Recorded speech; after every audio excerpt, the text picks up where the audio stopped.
Oh, it's going. Oh, sorry. Hang on. Still going. Yeah, I know, it's fine. It's just... In case you turned it off thinking you were turning it on. No, it's fine. I know what I'm doing. Ready? It's just so dark, but I can lighten it up easier on the thing. Go on, it's fine. Hello everybody. Hello. My name is Darren. I'm Graham. And we have just watched The Grey. We have. Starring Liam Neeson. Yeah, we have. Tells the story. Some depressed Irishman who kills wolves for a living, has a very depressing Irish childhood, grows up to kill wolves. Well, yeah, you've said that. You've just got a little circle there. You said about an Irishman who kills wolves for a living, starting off as a child and then grew up to kill wolves for a living. Yeah, but his job... There's a plane crash. There's a plane crash. Some people start getting picked off by wolves. It's in a snowy place. This is my point. His job is to kill wolves. However, he does end up killing wolves, but it's a different situation. He's not doing it for a job. Yeah. He's found himself in a situation where he has to kill wolves, even though his job is to kill wolves. Yeah. You'll find that my statement at the start is absolutely correct. I didn't think it wasn't. I just thought it was a bit pointless to say. You basically... You might wonder how one thing he's and repeated yourself in Yeah. that one thing. But if you hear that he goes off to kill wolves, yeah, you might wonder how he got those skills. So I gave a little backstory. Those particular set of skills. And he it's Liam Neeson, by the way. Anyway, go on. What? More questions, I guess. Did you like it? Yes. What's with the... I'm never the biggest fan of Liam Neeson. Because you're an idiot. Okay.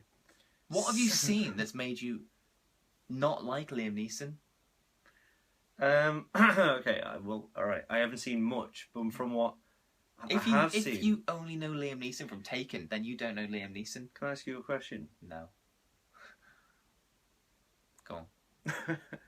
If you ask a question, normally people wait to listen for the answer. But you didn't seem to want to wait for that one. It was a rhetorical one. I knew the answer already. Right. What was the question? I've forgotten. What have you seen of it? What have I seen that has made me dislike it so much? So I was halfway through an answer and you didn't want to hear it. So what have you seen?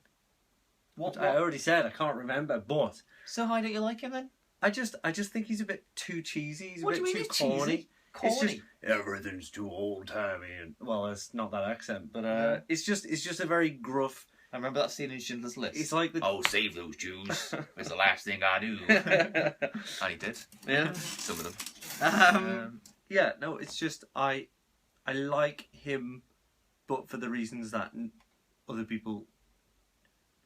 No. He's amazing. Oh, I've seen him in like episode 1. Oh yeah, that's not a great example of his finest work. That might be all I've seen him in though. So you've seen him in Batman Begins. He's good as well as the man. Who could be anyone. The red man. I can't remember his name in that, other than the name that I tried to not say. It doesn't matter, does it? So what else have I seen? We're getting away from the point. Yeah. So yes, what was wrong with that film then? No, nothing at all. It's just... Did it not make you think, oh, maybe there is more to this Liam Neeson character than... yeah, a little bit. I'll wait and see Schindler's List before I make a judgment, I guess. But for now, I just think he's a little bit too... He hams it up a bit too much. He doesn't ham it proper up. Thespian, like... Oh... Honestly, you don't know what you're talking about. Clearly. Okay, great. You asking for an opinion, and then you argue it as if well, my you didn't opinion... give the correct opinion. What fun we're having. Yes. It's a good question. So did you like this film? Yeah, I love this film. This was really good. Yeah, it was really good. I liked it. It was really good. I was really interested in how it was going to play out and what was going to happen next. I don't know why they didn't... That's a sign of a good film, I suppose. Yeah, exactly. Well, yeah. I don't know why they didn't just climb a tree, to be honest. Maybe because the wolves can climb trees. They can't... No, they can't climb trees. Well, these were like mutant wolves, weren't they? No, they weren't mutant wolves. Well, they weren't real wolves. Well, they were CGI wolves, yeah? No, but real wolves don't act like those wolves did. No, they were a bit more... Monsters. They had more, like, human... So, what are you... Is this a fantasy film? Is that what you're telling me? It's not a fantasy film. I guess a bunch of people did survive an actual plane crash. Did Graham just ask me a question and not pay attention to the answer? What a hypocrite. Go on, what were you saying? I wasn't interested.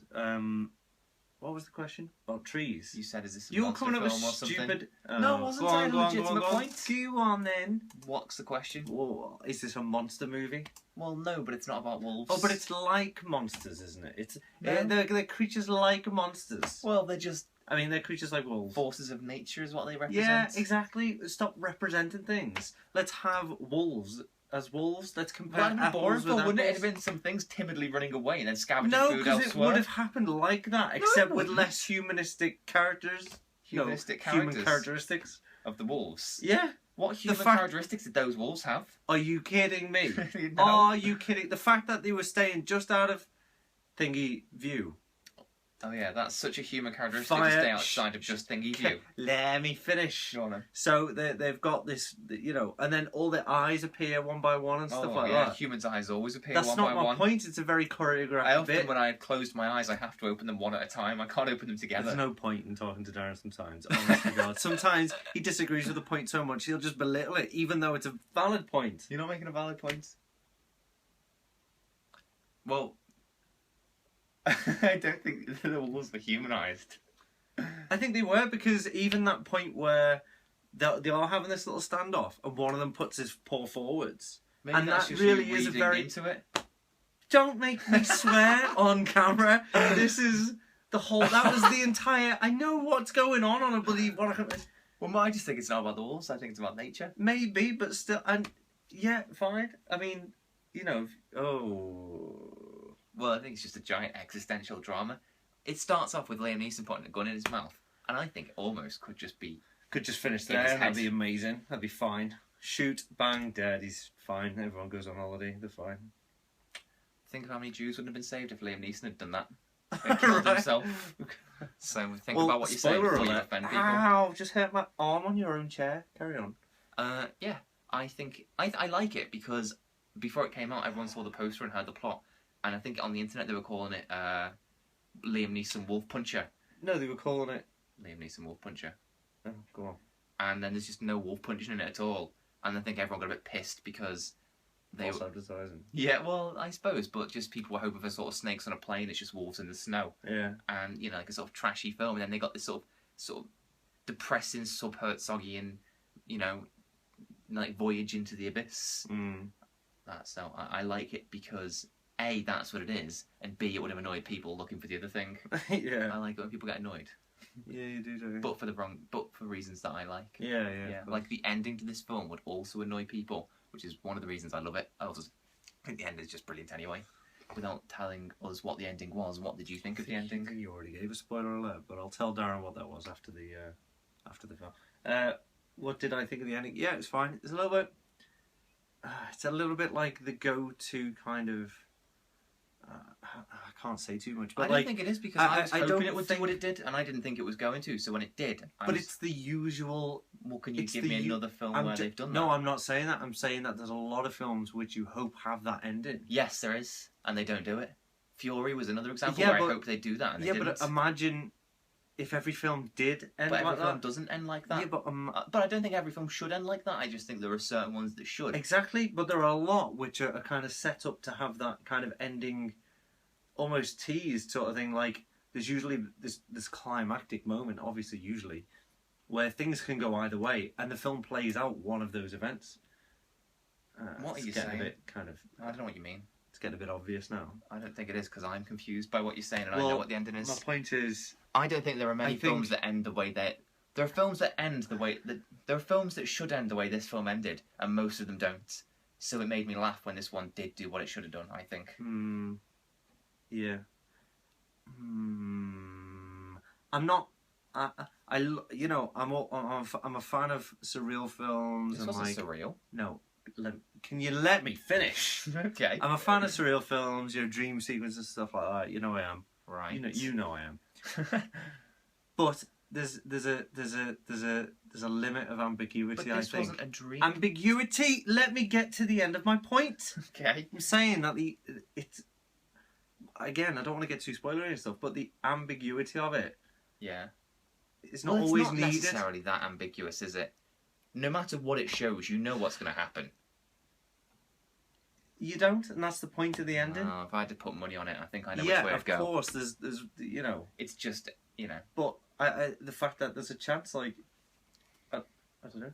Okay. But I'm saying that good or bad then? I'm saying that ambiguity, that specific type of ambiguity that's used in films sometimes and not used in films. Yeah. Sometimes also not.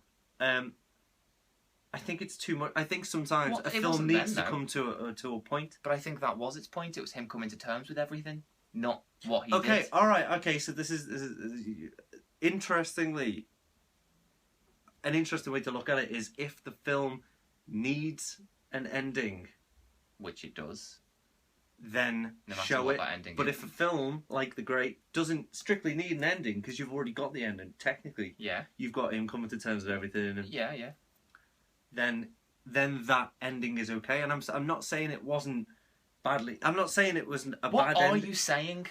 I think this makes sense to anybody watching, but we're already over 10 minutes. But yeah, just had 4 minutes of you agreeing with me. I'm saying if a film needs an ending, it should give it. But we're talking about this film, this specifically. We're talking about this film. I'm saying this film doesn't need an ending specifically. What do you mean it doesn't need an ending specifically? I'm saying. Do you think its end works? I'm saying. Do you think this film's ending works? In this film, yes. Let's just answer the question, yes or no. In this film, this type of ending, works fine. Right, that's all we need to say then, isn't it? What's all this other shit you're talking about? Because we're talking about films in general as well as. Also, there was an appearance from a British gentleman in this film, a British scholar and a saint he is. Go on. He's a lovely man. I don't actually know. What's the guy's name? Guy Goma. Guy Goma. Guy Goma's amazing. There's a guy in this film who looks. It's not racist. I didn't want to say it because of that, but it's not racist. It's just they happen to, two people look like each other. That's not racist. Just whisper that it's not racist to me. You already said it. you just get paranoid about it because you're comparing two people. Yeah, I know. But they do look like. I'm not saying that the guy in this looked like.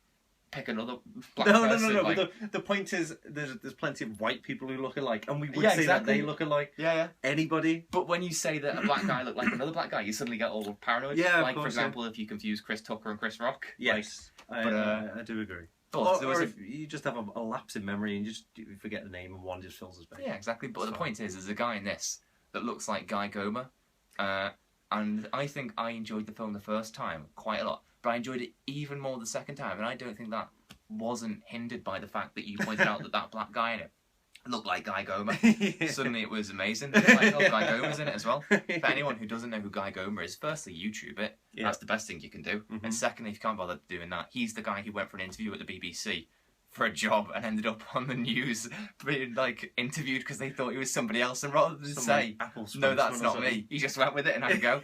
Yeah, he's like stumbling out through his made up lines. That's like a short prequel film to this film. Like after that interview, that guy went on a plane with Liam Neeson and it all went wrong. But Liam Neeson Wolf Puncher is an amazing film. I thought it was good the first time and even better the second. It's directed by a guy called Joe Carnahan, whose films are proper schizophrenic in that sometimes he does sort of gritty 70s inspired movies like this and Narc, and then he does, when he's not doing them, shitty over the top blockbusters like Smoking Aces and The A-Team.